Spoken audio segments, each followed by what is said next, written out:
Karama TV kojja mate ensonga za Pastor Bujingo ne Teddy Makula zikyeyongera okubeera nga zikutta akati mu ggwanga. Wano wenjagala okubagambira nti nno Pastor Bujingo yavuddeyo n'agamba Pastor Ssenyonga mujja muwulira awo ng'agamba nti Pastor Ssenyonga yeesonyiwe Susan Makula alekeraawo okuyita Susan Makula malaaya kuba tamugulangako. Susan waliwo ekyamuyitirako lw'akasajja akakulu kakunyusa enviiri mutwe kabeera mmange kamuyita malaaya buli lunaku. Yaŋŋamba naye tumusuwinge ne muga nti sente ze za kibi yabba mu Amerika yabba kuno abakozi tabasasula kati omusango ojja gusinga kubanga taggulangako era talina gwayinza kuleeta nti yakugula ng'oli malaaya. Just leave a fool to be a fool.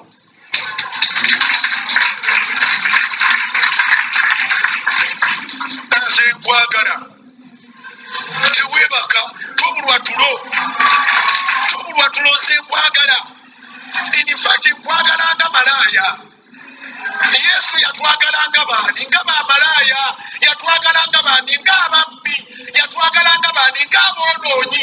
Bamukyawa ne bagamba naye nabo omusajja ono akuŋŋaana ne bamalaaya, akuŋŋaana n'ababbi, akuŋŋaana n'abawooza, akuŋŋaana n'abantu ababuli ngeri bino ono nabbi muuki. Yesu n'agamba bannaye kaakati mmwe bayagala abo banyiiga nnyo ng'agenze wa Zaakayo. Luka 19 ne baganda bagenze ew'omunyazi ew'omubbi. Zaakayo n'aga nti bw'abaawo gwe nali azaamanya musasula emirundi 4 naye ate n'obugagga bange ngenda kugabira abaavu njagala kubaako kyenkola bassebo ne bannyabo. Let them reject you, don't reject yourself. Abalala beesonyiire ddala boogere okutuuka ne balifa omusirusiru. Bayibuli egamba ne bw'omusekulasekula mu kinu avaamu nga musiru. Kati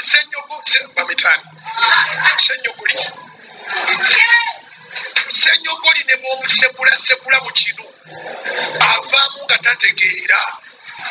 Bw'atyo bw'ali. Susan wummula, nkwagala n'omutima gwange gwonna, nkwagala n'obulamu bwange bwonna, nkwagala nga bw'oli. Buli kye bakuyita kye kikunjagaza.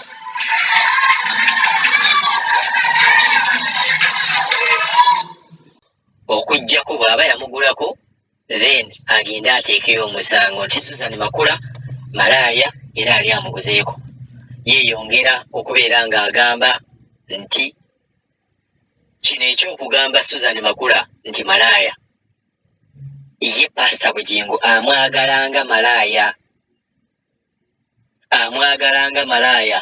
Tewali nsonga lwaki okaayirira ebitakutalidde. Omuntu bw'oli obutulo osesema bututa, tojja kusesema nkoko. Kati Pastor Bujingo yavuddeyo n'agamba ayagala nnyo mukazi we Susan Makula. Ne bwe munaayogera mutya ye mukazi we amwagala. Era ababadde bawolokosa nti tayagala Makula abagambye nti amwagalira ddala. Katusooke tweyongera okubeera nga tuwuliriza story eno nga ebigambo bino biviira ddala mu Pastor Bujingo. Naye nga waliwo awo yatuuse n'agamba simanyi Pastor Ssenyomo mumanyi pastor oyo atera okwataakinga oba atera okubeera ng'ayogera ku bapasita. Sijja kugamba okwataakinga wabula atera okwogera ku bapasita. Ye agamba nti ayogeredde nnyo famire ye, ayise nnyo mukazi we malaaya, era Susan Makula yali ayagala kuba pastor oyo mu mbuga z'amateeka. Naye Pastor Bujingo n'agamba oyo takumalira budde, ye amwagala era ekyo tekirina kubeera nga kimukyankalanya omutwe.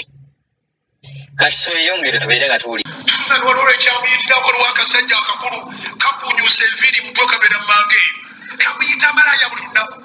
Yaŋŋamba naye tumusuwinge ne muga nti sente ze za kibi yabba mu Amerika yabba kuno abakozi tabasasula kati omusango ojja gusinga kubanga taggulangako. era talina bwayinza kuleeta nti yakugula ng'oli malaaya. Just leave a fool to be a fool.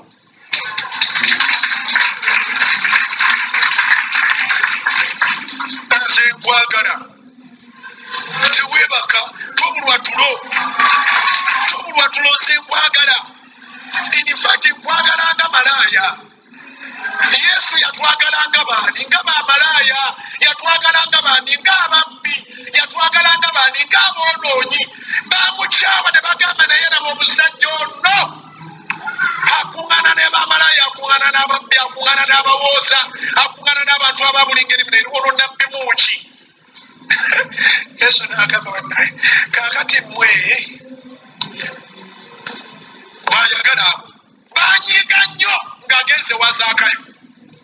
Luka 19 ne baganda babwagenze ew'omunyazi ew'omubbi.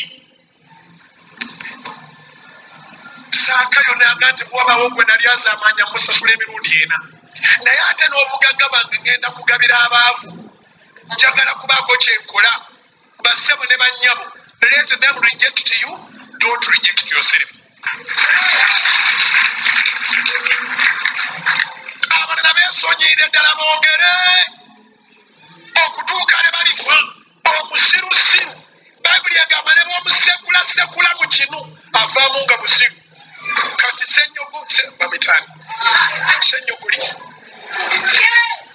senyogoli ne bw'omusekulasekula mu kinu avaamu nga tategeera. Bw'atyo bw'ali. Susan wummula, nkwagala n'omutima gwange gwonna, nkwagala n'obulamu bwange bwonna, nkwagala nga bw'oli. Buli kye bakuyita kye kikunjagaza.